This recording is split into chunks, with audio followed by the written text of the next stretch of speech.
This is Mission Qualfon, a monthly podcast that takes you inside the workings of our company, but not just the ins and outs of business. We look at the ideas and insights that make Qualfon truly unique. As a company, we are committed to being the best and making each person's life better. Join us as we get to know and learn from people from across the organization. What's their story? What have they learned? And how do they live out Qualfon's mission? Welcome to Mission Qualfon. Good morning, good afternoon, and good evening, and welcome to the Mission Qualfon podcast. Hello, Jeremy. Hi, Marisol. How are you doing? I am doing well and ready for this episode. And I just want to throw this out right at the very beginning. Our guest today, who's Alvaro Perezalonso, I work with him very closely. I mean, we're on calls 3 times a week together. And so I'm really excited to have a friend on as our guest. So really looking forward to it. I'm excited as well because it would fall in line under, for me anyway, the employee value proposition. Like, what is it besides a title or a salary that makes you as an employee want to stay at a company? And I'm not sure if I'm describing an EVP correctly, but that's how I interpret them. Mm-hmm. And I think Alvaro's story is an example of that. And it's a beautiful story. Yeah, I agree. The thing about Alvaro, he's a fun guy. He's just very fun, engaging, likes to laugh a lot. We laugh a lot on our meetings, but you'll hear about it. And he talks about it. He had a pretty significant life experience. Well, he shares, I'm giving it all away. Spoiler alert. He shares 2 significant life experiences with us on this call, at least 2, but one of them especially was pretty intense, and it will be interesting for you to hear about it. And I can't think of a better way to illustrate kind of how the mission at Qualfon works in an employee's life. No, it's true. And I mean, I can speak to it and you can speak to it. I was, just recently having a issue in my personal life that had nothing to do with my job that was affecting me and my family. And just to feel the support that I was feeling from the company that understood that I was going through this, it means so much more than you can give an amount of figure. It's a value beyond what you generally think of as a value to be an employee for a particular company. Yeah, for sure. And that's definitely that is the best thing about working for Qualfon. And Marisol, I hope you won't mind, and I don't mean to embarrass you or put you on the spot, but those folks that have been listening to the podcast and are aware of all the work you do here, I just wanted to make sure they were aware that you have just been promoted to a new position here at Qualfon. And I just wanted to say congratulations. And can you share with us what your new title is? I am the Director of Strategic Initiatives, and I continue to report to our CEO, Mike Morrow. And I get to do and work on several projects that I am ecstatic and passionate about. And I'm utterly grateful. Hey, every podcast is a love letter from me to Qualfon. So I think I'm very grateful. Thank you. Well, congratulations. And I know I get to see firsthand all the work that you put into this podcast and all the other things you're involved with. So again, congratulations. That's awesome. Thank you for that. I am not great with compliments, so this would be a wonderful time to introduce our guest, Jeremy. Okay, great. So I mentioned him earlier. We are super excited to have my friend and coworker. He is over our continuous improvement team, a group that we call Poets. But we're super pleased to have as our guest today, Alvaro Perezalonso. Hi, Alvaro. Well, thank you very much, and happy to be here. Always been a fan of your podcast, been listening for the last few episodes. I love it. Thank you. Oh, thank you. We never know who listens because we don't have data. We don't get the user data. So I love to hear when I'm always surprised when someone says they listen. So Yeah. I'm grateful. I'm excited to have you on because I know the stories we're going to tell. And can I just start with the first one that I want you to tell the audience? Yeah, absolutely. So Alvaro has, I believe, one of many of the love stories of Qualfon. I think our chairman and his wife are a love story, and you can refer back to the episode when we had Murray Carmen on the show. But you're a love story. Do you want to tell us about you and your beautiful wife? Yeah, absolutely. Yeah. So this happens about 6, 7 years ago, somewhere around that. And I was still an operations manager in Mexico City. And we're starting a new project. So we have this new campaign, this new client, and we hire a trainer. And a couple of weeks before we have to travel to the US to get the training, and so we can, after that, go train the people back in Mexico. The trainer says, you know what, there is a problem with my visa. They're not giving me my visa until like a few weeks from now. So we don't have a trainer that can travel. I start pressing and talking to my boss and to everyone. Was like, well, I need someone that can help us, right? At the same time, in the United States, in a little town in Kentucky called Shelbyville, Kentucky, we have an office right there, and there's this girl bribing her boss with chocolate ice cream and telling them, hey, you know what, I want to travel. One of the main reasons I got this job is I got all excited because it said that I might get to travel from time to time. I want to travel.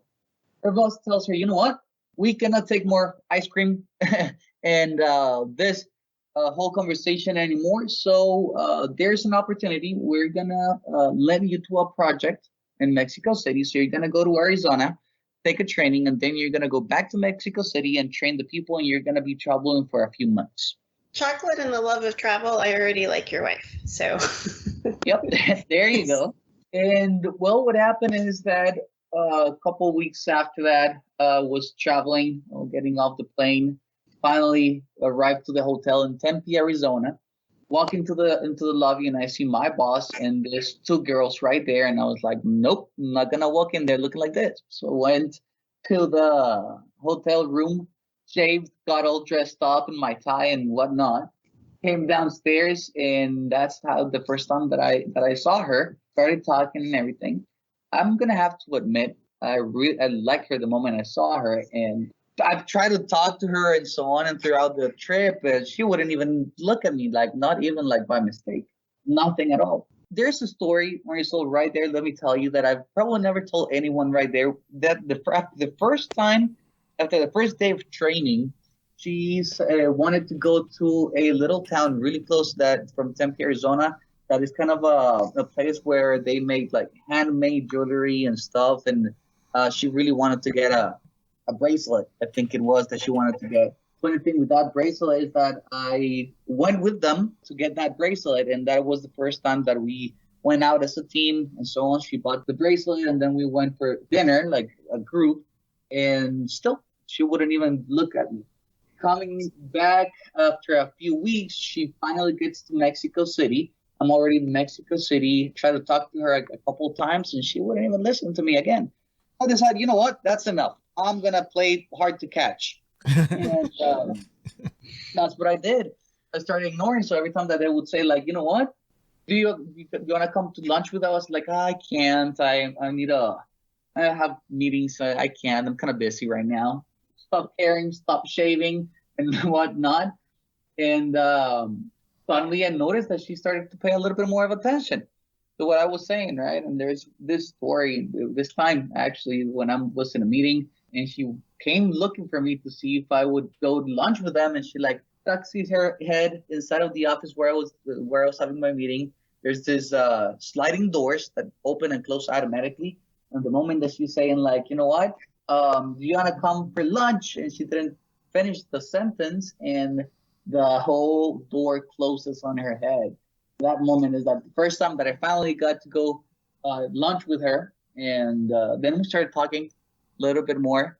Finally asked her, like, hey, why would you just not talk to me or something? I was like, well, honestly, The first time that I saw you, you were shaved clean. I don't like guys without a beard. You didn't look that great. You looked like 13 years old. It was a big disappointment because my whole thing is that I shaved my beard and everything because I thought I was looking great. What happens that I don't? The way you told me the story was that you shaved. When you first noticed her, you shaved. Mm-hmm. Oh, yeah. To make a good in my head, impression. I was going to look amazing, all clean and shaved and everything. And apparently in her head, I looked like I was 13 years old. So because you had shaved, she wasn't interested. yeah. The moment I stopped caring and stopped shaving and so on, is that when she finally put a little bit of attention to me. But you know what? What happens after that, Marisol, is that they closed the office that we had in Chevyville closed. She's no longer working in Qualfon. And she said, like, well, you know what? I want to stay in Mexico. So she came to Mexico City, and we lived together for about 8 months, almost a year, somewhere around there. And, well, that's the day that I decided that she was the one and that I wanted to propose. So I did. Got a ring, which got me in a little bit of trouble as well, because I was trying to be sneaky and get a ring without her noticing because, we lived in the same apartment. And it was kind of crazy, that whole thing. So one day I woke her up and I told her, hey, just get dressed, let's go. And we drove for a little while close to the pyramids in Mexico City. And that's how I proposed. I proposed in a hot air balloon flying over the pyramids in Mexico. Wow. Yep, never again. Let me tell you. Both proposing and going into the hot air balloon. It was terrifying.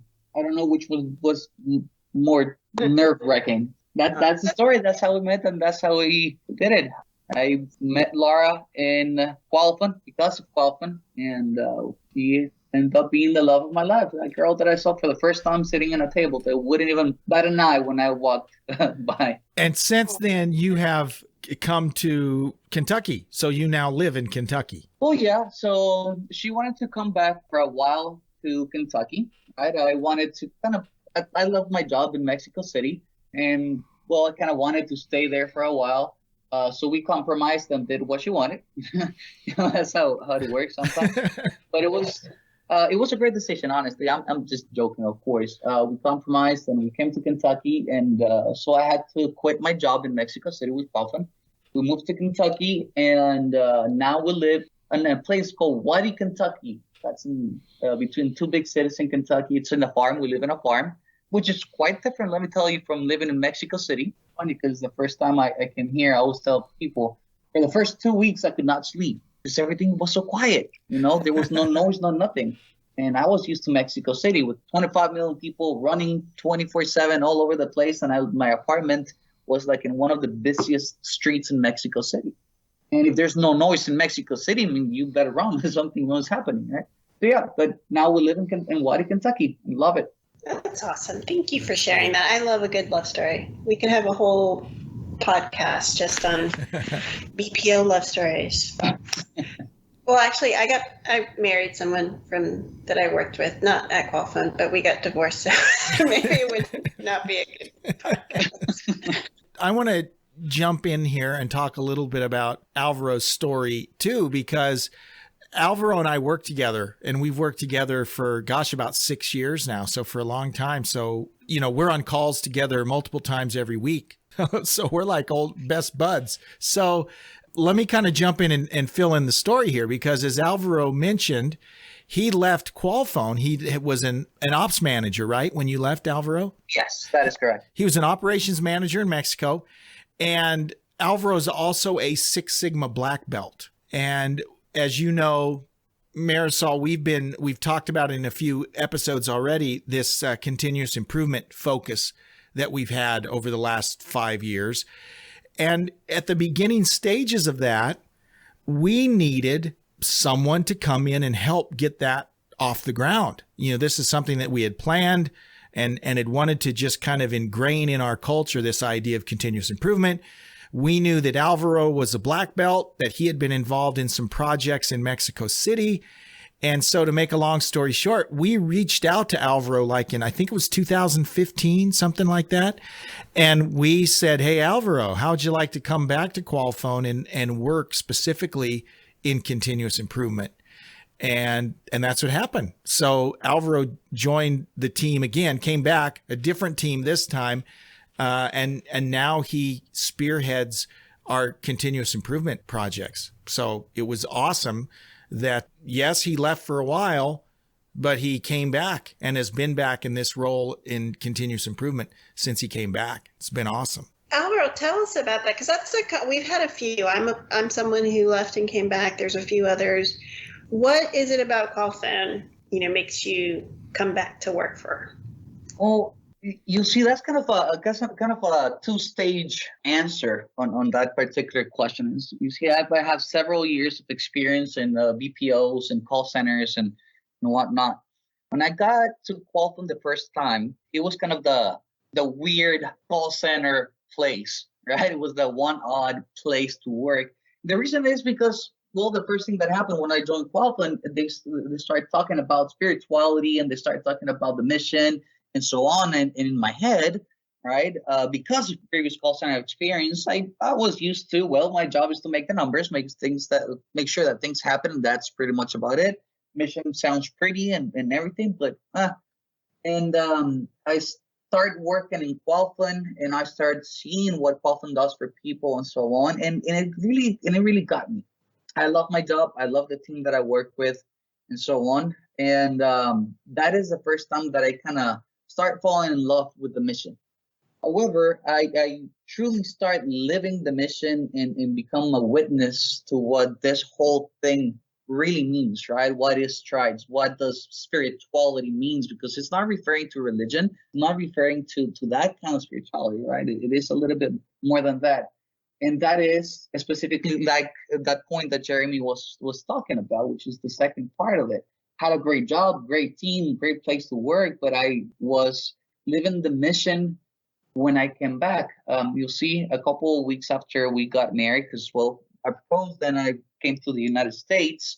We got married about a couple months later. We actually eloped. So one day we just decided, like, you know what, let's go get married. And we eloped to Savannah. We got married in front of a fountain, actually with a judge and no one else, but a bunch of strange people that started the business. So that's how we got married. The first, I received a call from Jeremy and John Choi and Al saying, hey, do you want to help us in this project? I got extremely excited about it. I mean, I liked the company a lot at that point, and it was geared towards what I do, what I love to do, right? Continuous improvement and Six Sigma and all this kind of thing. So I was extremely happy, decided to come back. And then is when things took a kind of a hard turn in my life. I started feeling a little bit sick.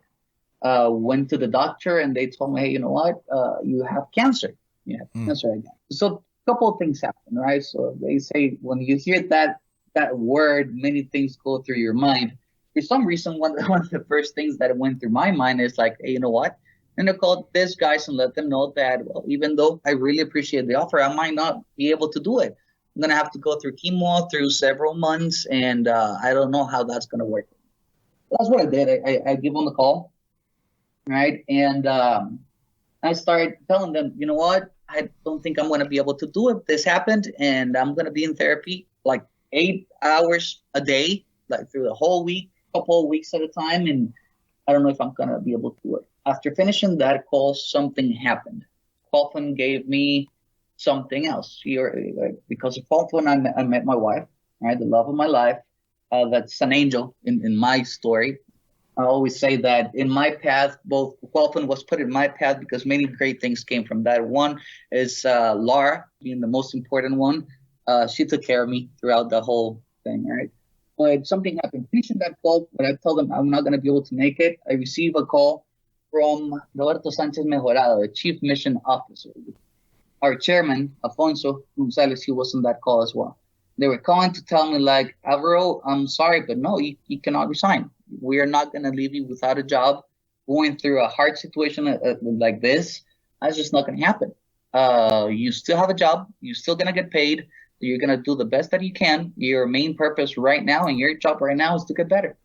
And that's exactly how it went. It was a rough few months. I remember Lara will wake up early in the morning, go to work, come pick me up, take me to chemotherapy. She'll stay by my side 8 hours, drive me back home, go back to the office, come back. And in between that, from time to time, I was able to give some Six Sigma classes, right, in video conferences. I've never felt much support from another company like I did. And I started realizing, I was like, you know what? This is what they're all talking about when it comes to the mission, making each person's life better. They've certainly made my life better. Having a job, having stability through that time was key, right? I already had a lot of support in my family and Laura. I always say that she was my angel throughout the story. And on top of that, I had financial stability, job security. And not only that, I remember so many times when people just came to visit. I remember Roberto. One day, he took an airplane just to come visit me. We went to eat lunch. Did not talk a single word about work. It was all about how I'm feeling and everything. And that same day, he went back to the airport and fly back to Atlanta. And that's what it's all about. I had people sending me, Jeremy, you might remember that, a video. I received one video. One day I was really depressed because it's one of the things that hit you throughout that sickness. I was kind of really depressed, and I received a mail from Jeremy that was a video. It was a link to a YouTube video that many people in different sites around the world had made just to sing a song and cheer me up and whatnot. Received letters from people that I had met a couple times through my work experience in Qualfon. And that's what hit me. That's when I started living the mission. I noticed what it's all about, what really making a people's life better means. It's not something that looks just really nice on the wall, but they actually make it happen. And I fell in love back with Qualfon. That's why I love my job. I love the company. I love the people that I work with. And that's kind of the second part of how it went. Qualfon is not only a job for me, it's not only the company I work for, but it's also the place that I found family, friends, and it's giving me so many things. So I'm really grateful for that. Well, and let me just jump in and say this, Marisol, and because, Alvaro didn't share it, but, I remember that time when Alvaro was going through chemo and he still was trying his best to teach classes. And I can remember seeing Alvaro, obviously going through chemo, you lose your hair. So we still probably have recordings somewhere of Alvaro teaching where he's got his little beanie on because he's lost all his hair and he's still teaching classes. So that just kind of speaks to Alvaro's dedication to the team, to the company. And it was great. And it was, obviously no one wants to go through cancer, but that was a great time, at least I think, for our team, getting to know Alvaro and to see the support that Alvaro got. It was kind of neat to observe. We're a very tight knit team. And that was just one of those things. And we've gone through things as a team over the last couple months where there have been deaths in families and losses and people being ill. And it's been heartwarming to see how much as a team and Qualfon as a company will rally around and help and support people. It's a great thing to see. You always hear that thing that says that it's the small things, Marisol, and that's exactly what happens, right? So that video cheering me up at the moment that I was kind of depressed and I was not feeling well. The fact that you have really high executives of a really big company, because, there's a lot of people working in Qualfon, remembering your name and remembering to give you a call and just asking, how are you doing? How's your wife? Those kind of things. That tells a lot about the type of company that Qualfon is, about the type of people that work in Qualfon and what the mission is. And another thing, I'm sorry, Marisol, I don't mean this to sound like we're just bragging about our team, but this is a great story. This is just another thing about our team. And when I say our team, it's kind of loose, right? I work within Qualfon University. We all report up to Al. So the continuous improvement reports up to Al Baranachia, who we had on an episode last season. And so we're all doing different things within the team. But here's a perfect example. When we have a summit that comes up, we just jump in and do stuff. Alvaro might be editing a video that has nothing to do with what he does for his job, or he might be doing, and that's just the way it operates. We're part of this team where we all just kind of jump in and do things, no one ever says, Alvaro never says, well, I do continuous improvement, so why am I doing this? None of that ever happens. It's all just, hey, Alvaro will, and he volunteers. He'll take this stuff on and say, I can do this. I can build this video. I can do this. And it might not have anything to do with his job at all. And that's just kind of how our team rolls. It's kind of neat to see, actually. It is. It's lovely to observe. And I can only imagine during that time, Alvaro, how comforting all that was. And, just hearing your story, we talked pre-production, about, I didn't know if you wanted to share that story. I certainly didn't want to, put you on the spot, but you were very open. You were like, this is an example of Qualfon living its mission. And I thank you. Thank you for coming on and sharing that. I have to admit, though, that when I have my green belt in Six Sigma, and I'm thinking to myself, I can't imagine teaching a Six Sigma class, period, much less during chemo. So kudos to you as well for, persevering. And I'm very happy that you are now helping. And thank you. I am actually completely cleared out of all that stuff. And honestly, so as I was telling you, right, it's a combination of a lot of things. First of all, Laura, right, that I think that's just my stone. That she's the one that really pulled me through things. I also have a lot of support from Qualfon itself, from Jeremy from the team, Alvaro and Chia, who was my boss and everything, and an amazing mentor. I think that he has also played a big part in professional growth and so on. And he's a friend, a mentor. And as they say in Qualfon, he's a mentor, manager, and messenger. Yes. So Alvaro was born in Mexico, but actually grew up in Nicaragua. And Alvaro, I hope it's okay that I asked you this question. Your dad was a very interesting man, and unfortunately he passed away fairly recently. But I'm wondering if you could just tell us a bit about your dad and what he did and kind of the influence he has had on you. Yeah, absolutely. I'll be happy to tell you a little bit about him. You'll see, I've been blessed. I have a really interesting and big family. Both my dad and my mom artists. My mom paints. My dad actually was a poet. He was a writer. He had his first book published when he was 13 years old, and he published that book alongside with his parents. And after that, he published several other books, mostly poetry, but he also wrote a couple of kids' storybooks and won several prizes throughout the years. He was a charmer. I will say that he was a charmer. He will be able to walk into a room full of people, everyone minding their own business, and he'll start talking, and everyone will stop what they're doing and pay attention to what he was saying. He was a really smart guy. He finished his first career as a lawyer when he was really young. He was in his early 20s, and no one will actually give him a case. So he started studying the different things. So he also had a business bachelor's, and then he moved into his master's, and he had a doctorate as well in business. Really well-educated person. And he was a kind soul. He was born in León, Nicaragua, which is a city in Nicaragua well known for universities and culture and that kind of things. And he always tried to promote culture as much as possible. Great guy. Yeah, it's been 7 months since he passed away. Left a big legacy. And I think Alvaro inherited some of that artistic flair. Alvaro's a very creative person.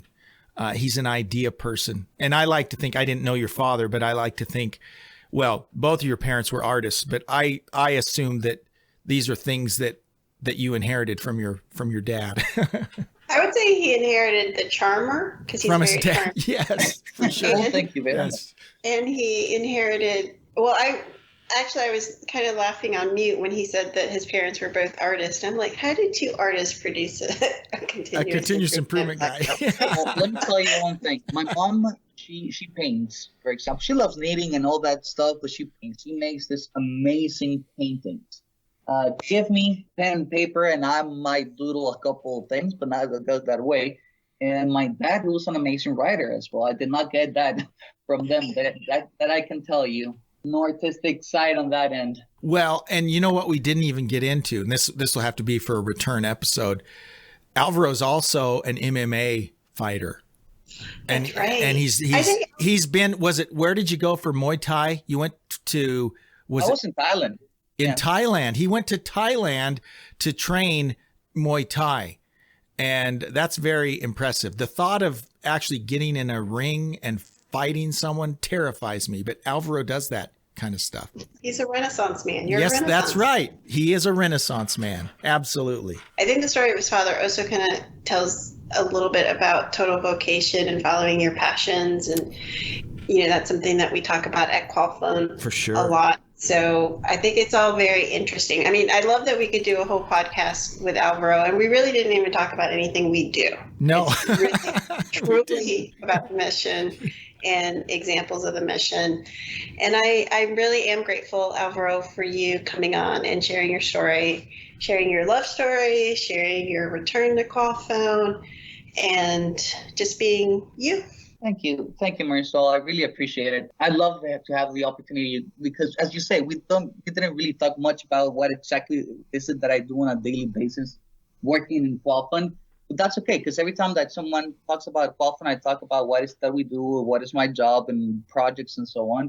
And I rarely have the opportunity, which I wish I had, to really talk about what is it that Qualfon does. And I'm not talking about call center and printing and warehouses and that stuff. I'm talking about being the best and making each person's life better, and how that actually becomes a reality through the day-to-day, and just how people are that way. People that work in Qualfon are that way. And I think that is really important. Transcending more than what is it that we do on a daily basis to what is the end, to what end it that we do everything that we do on a daily basis. I think it's a little bit more important. I appreciate the opportunity to being able to tell you guys my story and how I lived Qualfon Mission and why is it so important and so embedded in my life, the mission, Qualfon Mission. Thank you very much, guys. Thank you. Jeremy, he did great. That was a great interview. Yeah, it was great. And, on the one hand, we had the kind of fun, happy story about him meeting Laura, his wife. And then, we hear about him being diagnosed with cancer, right after he started. So we kind of got both ends of the spectrum there. And I think it really shows a couple things, right? It shows the type of person Alvaro is. In all of that, Marisol, he was always upbeat. He was always positive.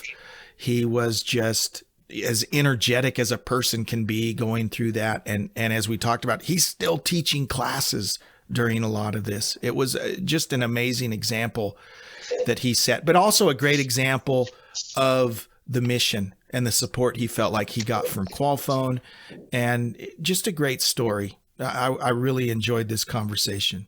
No, I couldn't agree with you more. When he had first told me that story, it was way before even the idea of a podcast. Mm-hmm. And I remember how passionate he was speaking of Qualfon. And, something that's interesting is when I have my producer hat on and I'm thinking about the podcast, my initial thought after we spoke to him and asked if he was going to share his story or if he felt comfortable about it. My producer hat, my first initial reaction, I started to think, wait, can we share this story? Does this set a precedent? Does this mean that? And I went through this filter of business over person. Mm-hmm. And then I kind of walked myself through it, realizing that I know this to be true of our company. Anyone who's going through something, the mission department is there to help us through this life experience, which is littered with difficult and challenging times. I'm grateful for Alvaro for coming on, sharing his story, and I'm grateful to the Gonzalez family because I know that that's their direction. Mm-hmm. is to take care more than just the bottom line. And thank you so much again for downloading and listening. Thank you to our new listeners. We've had a huge spike recently, and I'm humbled that anyone downloads our episodes. Thank you very much. Please rate and review, subscribe. All those help the algorithm. And if you have sent us a note or let us know that you've enjoyed an episode, I want to say it means the world both to Jeremy and I. We truly appreciate the feedback, especially from our peers. Those are coming in more and more, and that's awesome. Thank you. Absolutely. Thanks so much, Marisol. We'll see you next time. Bye.